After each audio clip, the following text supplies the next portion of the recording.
Hello everyone, my name's David Edgar, I'm the host of Heart and Hand Rangers podcast, and I'm joining you a little later tonight after Rangers' 2-1 victory over Aberdeen at Hampden, and it took Rangers a little longer to secure our place in next month's Viaplay Cup final, League Cup final, because we had to go to extra time. Another comeback victory for Rangers, and it felt like a big game, for us, obviously, it's a semi-final, but also for Michael Beale.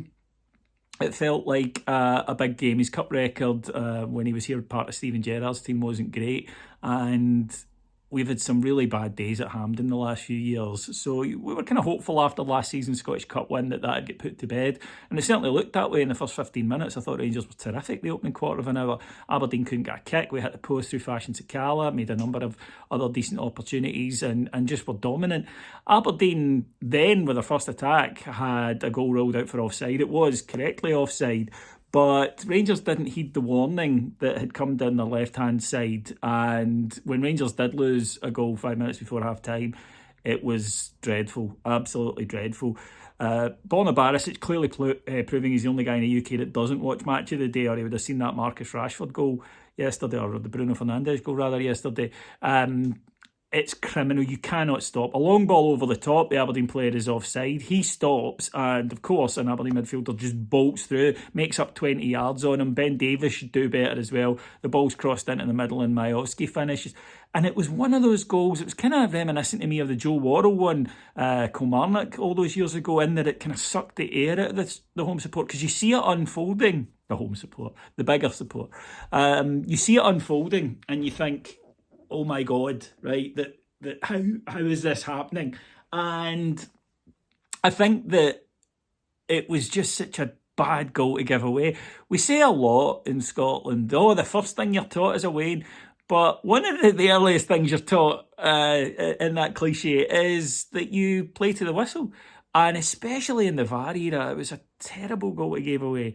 And again, we were going to have to do things the hard way. Second half, Rangers dominant. The game had settled into a pattern. Aberdeen tried to hit us in the break, them maintaining their shape. And cometh the hour, literally the 60th minute, cometh the man, and that man was Ryan Jack, and boy did he enjoy this. Some excellent play by Rangers down our left-hand side involving Ryan Kent and Alfredo Morelos. Some beautiful touches, teed up Ryan Jack, his shot took a deflection, and it was 1-1. And I must admit, at that point, I fully expected Rangers to go on and get the victory. But Aberdeen were still in it. In the 70th minute, God knows how they didn't manage to take the lead again. They had one off the post, and then they should have really done better with one of the rebounds, although I think the flag was up. And then in injury time, the Aberdeen captain, Stewart, was sent off for a horrible tackle. An absolutely disgraceful tackle on Fashion Sakala.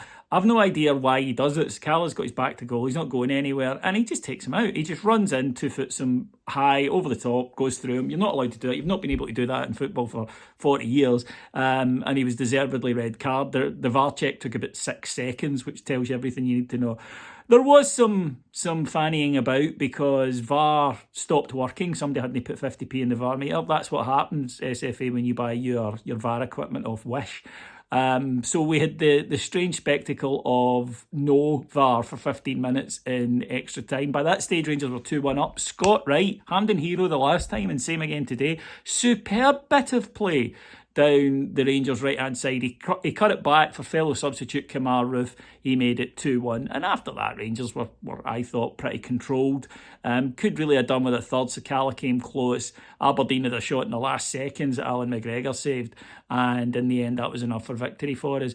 Look, it wasn't a good performance. It was a dreadful pitch. They have got to stop this daft idea of playing 2 games in 2 days in January. There is no reason that the cup semi-finals have to be the same weekend. They could be a week apart. That was a disgrace today for a showpiece match to be played on that. But also I think that we're not kidded that a lot of our players didn't play well. Barisic and Lundstrom had really bad games. Lundstrom has caused, I think, 2 or 3 Rangers players in the past couple of games to have to pick up a booking after his slackness. He's way off it at the moment. But I thought, on a kind of more positive sense, I thought that Kent is looking a lot sharper and a lot more involved in the game since Beale came back. I thought Sakala never stopped either. And I thought Ryan Jack really asserted control with the midfield in the second half, which is great. He absolutely loves doing it against Aberdeen, and we love when he does it against them too.